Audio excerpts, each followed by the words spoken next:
យើងមាន PHP យើងមាន AI យើងអាចបង្កើតនៅ system PHP សាមញ្ញមួយបានហើយ system នេះគឺវាមិនមានមុខងារអីច្រើនទេប៉ុន្តែវាស្អាតម្យ៉ាងដែរអញ្ចឹងណាមុខងារទាំងអស់នោះវាមានដូចជា gallery កន្លែង gallery ហ្នឹងវាបង្ហាញរូបភាពហើយព័ត៌មានផ្សេងៗអំពីរូបភាពហ្នឹងហើយរូបភាពហ្នឹងក៏យើងអាចបរិយវាជាធំផងដែរឲ្យយើងងាយស្រួលមើលវាមានមុខងារមួយទៀតដូចជា artist កន្លែង artist ហ្នឹងគឺបង្ហាញអំពីព័ត៌មានរបស់អ្នកគូររូបដែលយើងបានបញ្ចូលមកហ្នឹងយើងមានមុខងារដូចជា about ហ្នឹងគឺជាកន្លែងមួយដែលបង្ហាញអំពីព័ត៌មានរបស់ website យើង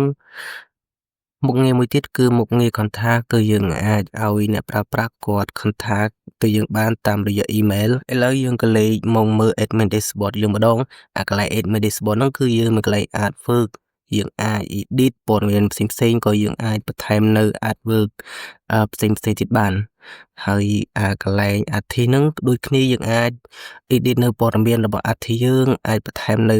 artist ផ្សេងៗដែលយើងចង់បន្ថែមនៅក្នុង system របស់យើងបានហើយចំពោះការ run system របស់យើងគឺគ្មានអីពិបាកទេគឺយើងចូលទៅមើលឈ្មោះ DB របស់យើងទៅថាវាមានឈ្មោះអ្វីបន្ទាប់មកគឺយើងចូលសាមរបស់យើងទៅ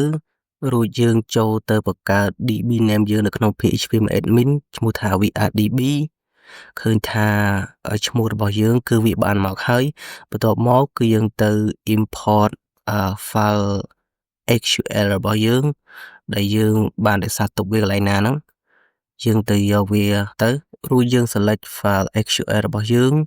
បន្ទាប់មកយើងចុចលើពី import ឃើញថាទិន្នន័យរបស់យើងគឺវាបាន